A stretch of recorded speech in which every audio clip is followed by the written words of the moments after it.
How to make people understand that the knower is greater than all the knowns in the world.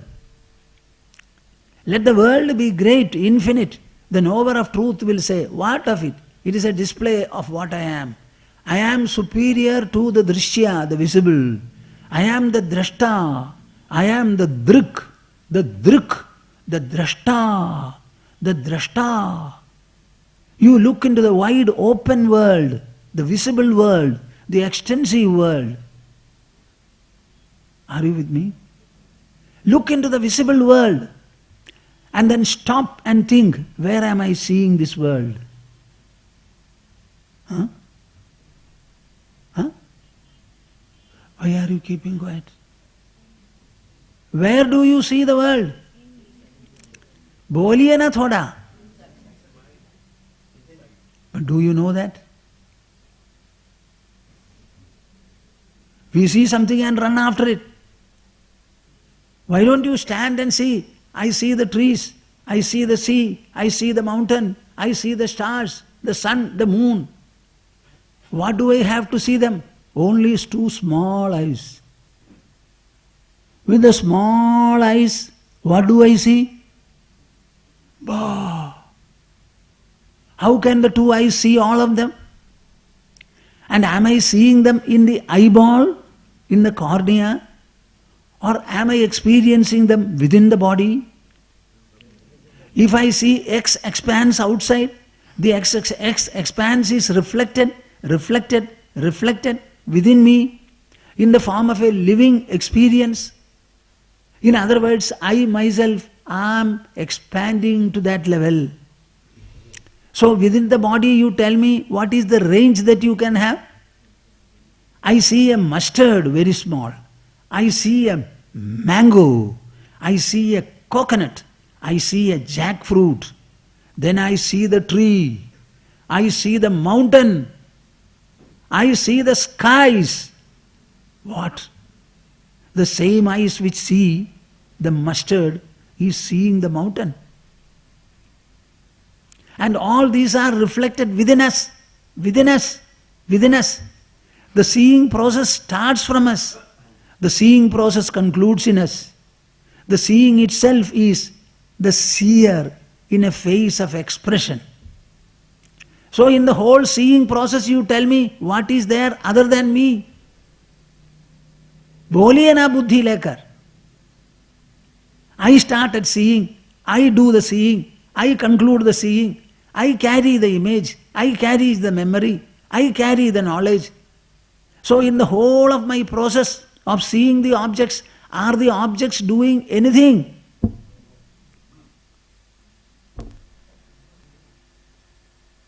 चुप रहते हैं को बोलिए ना जोर से बोलिए objects is everything. The object is inert, the earth is inert, the water is inert, insentient, the sun and the moon are inert, inert, inert. They never see me, I alone see them. I carry a knowledge about them. You ask sun, what are you? Poor sun has no mouth to speak. I alone see. The seeing process is from me, in me, by me, for me, me alone. So the entire world of objects is only to show you how resourceful you are within yourself. Our body alone is born. Our body alone is growing or has grown, and it has stopped its growth. But so far as the mind and the intelligence are concerned, they are endless, endless. They grow, grow and grow. This is what we mean by inner resources. In the entire life we are employing our inner resources. The dead body cannot see. You can take the cornea from the dead body and graft it to a blind living man. The cornea helps him to see. So it is not the cornea, the eyes which are seeing. The seeing source is within us. It is its expression, mind, the thinking and feeling. That mental note is a functional note of consciousness. The intelligence is another functional note of consciousness. The ego is a third functional note. The substance, the source of all the three is consciousness. Consciousness. Consciousness. A child is born alive, not because of the body. Am I clear or not? A child is born alive because there is a livingness in him. That livingness is not the body. The body is matter and energy. Matter and energy. Both of them are inert. To make the body animate, active, functional, sensing, there must be a source. The source is within the body. It is not material, it is not energial, it is not a part, physical part of the body. It is associated with the body. The entire life is an expression of this inner animating presence. Do you agree or disagree? The entire life is an expression, is an extension of this inner animating presence. Throughout the wakefulness, you are utilizing it, you are employing it, you are manifesting it. But alas, we don't know that it is so. When you are walking on the ground, you only feel ground, and my feet. The ground is bigger, my feet are smaller. There is some presence which moves my legs. That inner presence feeling never is there throughout life. We are always seeing the object and getting involved with the objects. Though what sees the object is the subject within your body. Don't you think that is a great delusion? How pitiable is the plight? I am the person who lives, but in all my life, I never give a place or importance to me. My sole importance is given to the world, which is inert, and you are sentient. The sentient I is forgotten, and the inert objects. देख लीजिए क्या है, इससे अधिक गड़बड़ क्या है, इससे अधिक मोह क्या है, भ्रम क्या है, इससे अधिक बेवकूफी क्या है दुनिया में? ये क्या बात है? Nobody wants to know what is I. An intelligent man, an able man, this ability and intelligence, do they belong to the body? Huh? What about the inner resources? The entire human ingenuity belongs to his mind.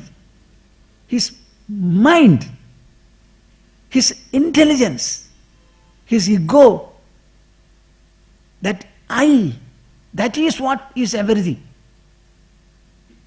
We are speaking about external resources. What are they?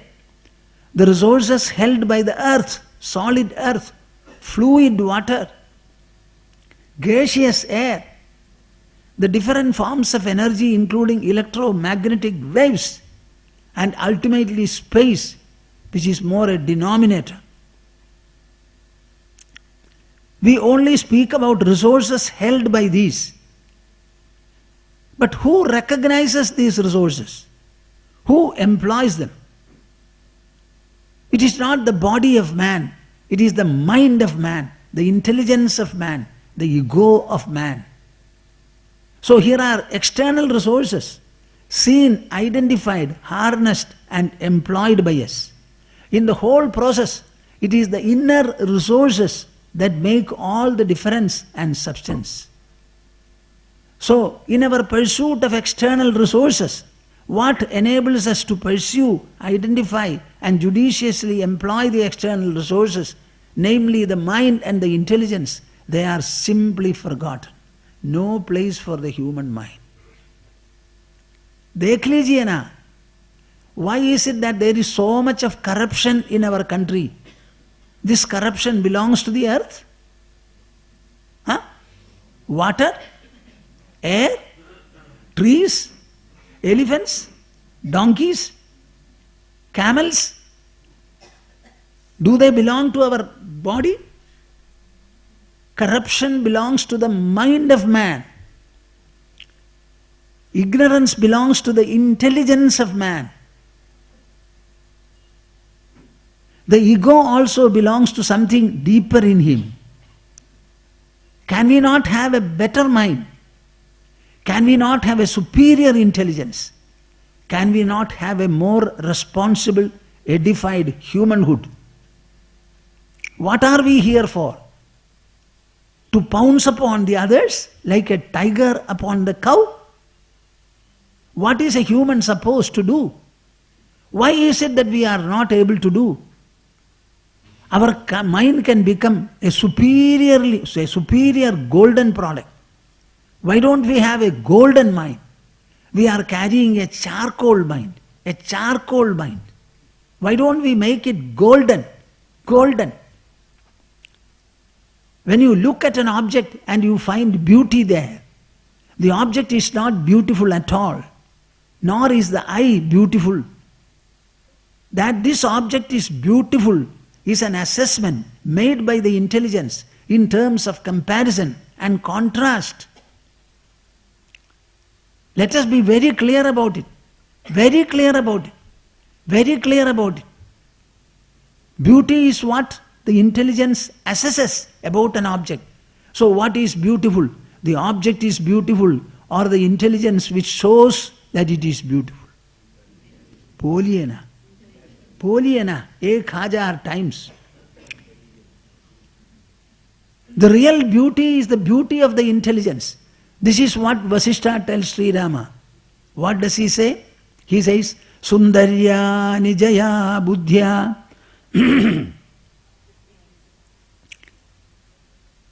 Sundarya Nijaya Buddhya Prajnayaiva Vayasyaya Padamasadyate Rama Nanama Kriyayanyaya Sundarya Nijaya Buddhya.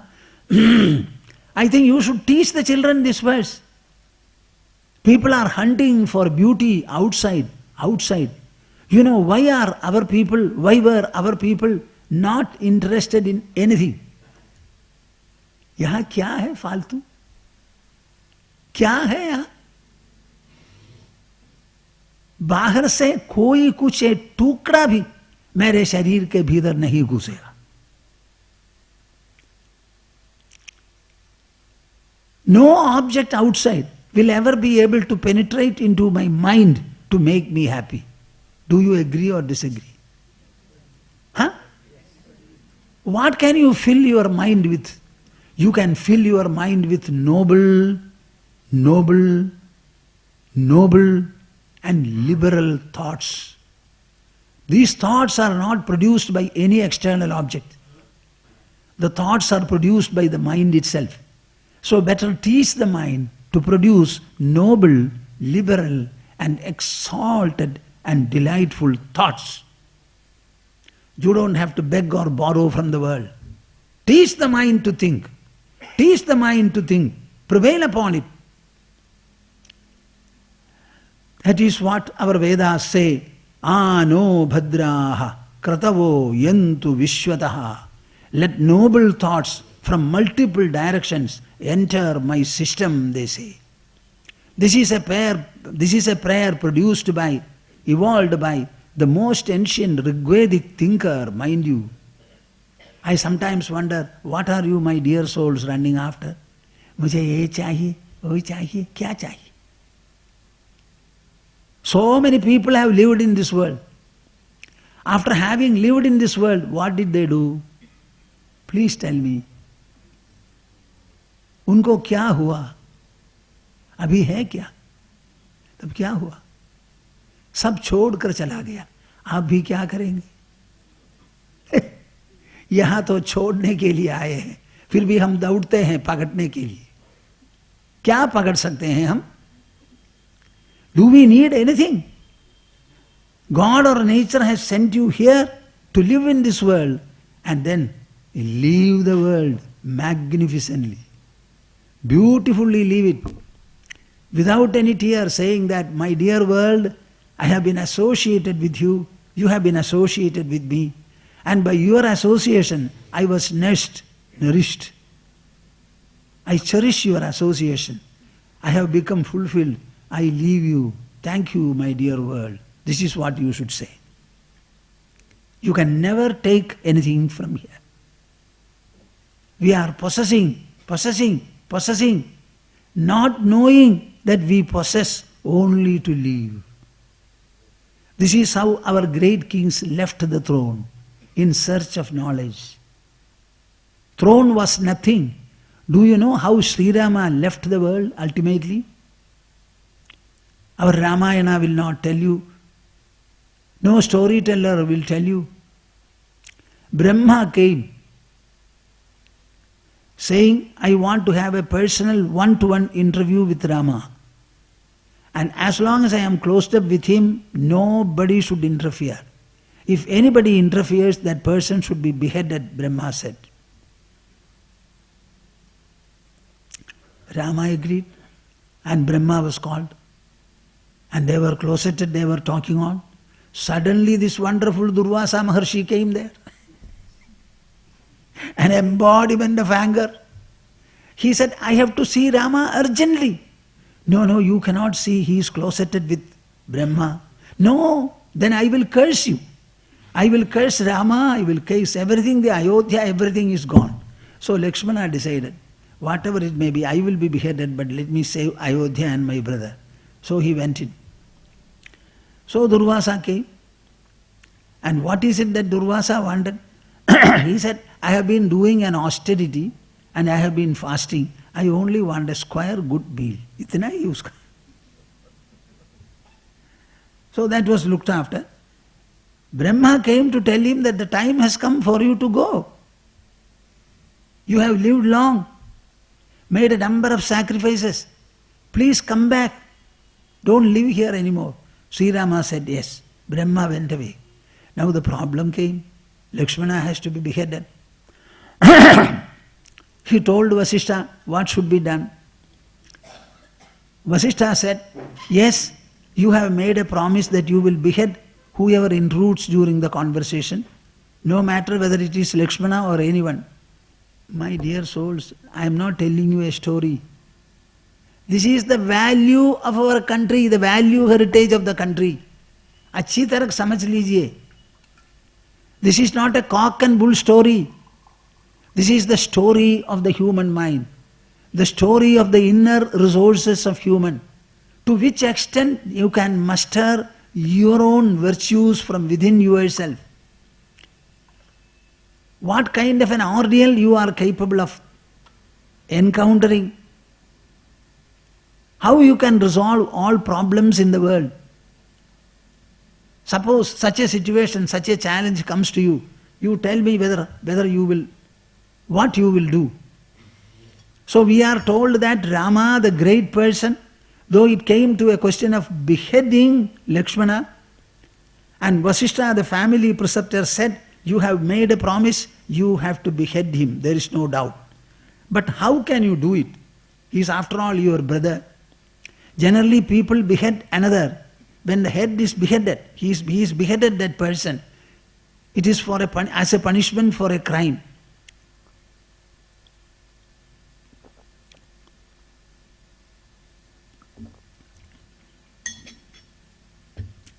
You will be happy and the world also will be happy.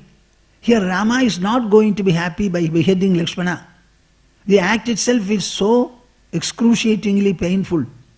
So he decided that what should be done? You know, our dharma is very great. What? See the problem? Rama had to cut off the neck of Lakshmana. And there was a Durvasa to interfere and precipitate the crisis. The world is like that. Then Vasishtha said, after all, you are beheading a man to see that he is no more there by your presence or in the world. So you abandon him. That abandonment is equal to the other sacrifice. So Lakshmana was asked to go away from the palace. Get away, I abandon you. Lakshmana walked off, went into the Sarayu river. Rama, after some time followed, he also left. Such a great man. Ultimately, this is what Rama did. You know what Krishna did? Ultimately, everybody dies unwillingly. The great people die willingly. They don't die. They lived in a body. After leaving the body, they will live immortally, impersonally, impartially, spiritually.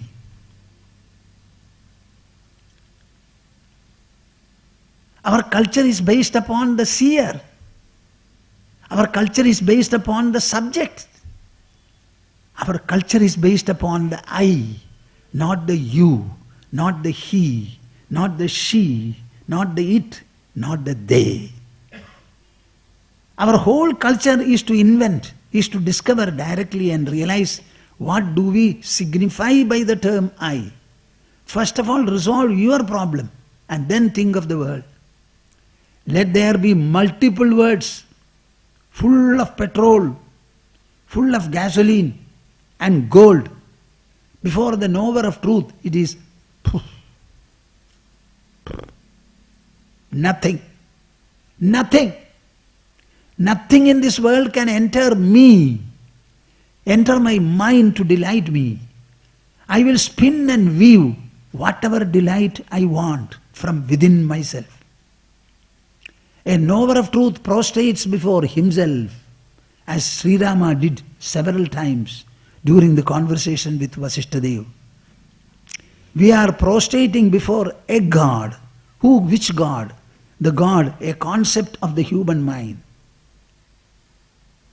In making a concept, is the concept greater or the conceiving mind greater? Boliye na. God is a concept. The conceiver of that concept is our mind. All our idols in the temples are consecrated by the priests. The priests use their own mind, their own mantras, their own tantras. They use their mantras and their tantras to consecrate, to impart divinity to the stone. And the stone is pronounced as God. Who made the stone God, you tell me? Huh? So who is greater? But are you prepared to accept? No. सुना है स्वामी जी, हम लोग आपसे पसंद करते हैं इसीलिए सुन लेते हैं. अपना अनुभव नहीं होता, अनुभव बनाना भी नहीं चाहते. So there is some delusion. So we are discussing inner resources. Inner resources. The resources within your body, which you alone can access, which you alone can develop, which you alone can employ. Nobody else. Your mind is inaccessible to the others. And this mind is the greatest treasure holder that we have. Look into your mind. We have a story. A Brahmin lady, her husband was always going to other women. The loyal woman will still own the husband. And he was also a devotee, she was also a devotee and all that. But this bad habit he could not overcome. So one day she somehow managed to tell him, let us go to a Krishna temple, you like Krishna, and I will take you there. And then in front of Krishna you make a promise, I will not touch any other woman. He agreed. And both of them went. And right in front of the idol he closed his eyes, said, I will not touch any woman, and left. You don't understand? She wanted him to say, I will not touch any other, but his mind said, I will not touch any woman. This is the resource of the mind. She wanted him to say only this much, but he excelled in the statement and said, I will not touch any woman at all, therefore I leave my wife and go away. Our country's annals are rich with illustrious instances of this kind. If you want to read the scriptures which tell you about the glory, the splendor, the grandeur, the majesty, the magnificence, the profundity, the splendor of your own mind. I sometimes wonder why people are suffering in this world. They carry jealous, they carry hatred, they carry desire, they carry greed, they carry possessiveness. Not even a speck of any one of these qualities is going to help them. Still, it is just like a dog licking a bone. It goes on licking, licking. Actually, there is no flesh. So it starts licking, licking, licking. After some time, the thorny bone, it hurts and the tongue starts bleeding. So that blood it starts licking, thinking that it has come from the bone. This is what we are doing. Any joy that you find in this world, that joy is not inherent in the object, in the inert object of the world. The joy is infused by your mind. नहीं समझा, आप लोग नहीं समझते हैं लगता है. When you find your son very joyous in his presence, the same son after he grows up doesn't listen to you, so he becomes a matter of displeasure. Who finds your son joyous and pleasant? Our mind. Who finds him not so? Our mind. Our mind alone infuses joy into an object, makes it joyous, makes it joyous.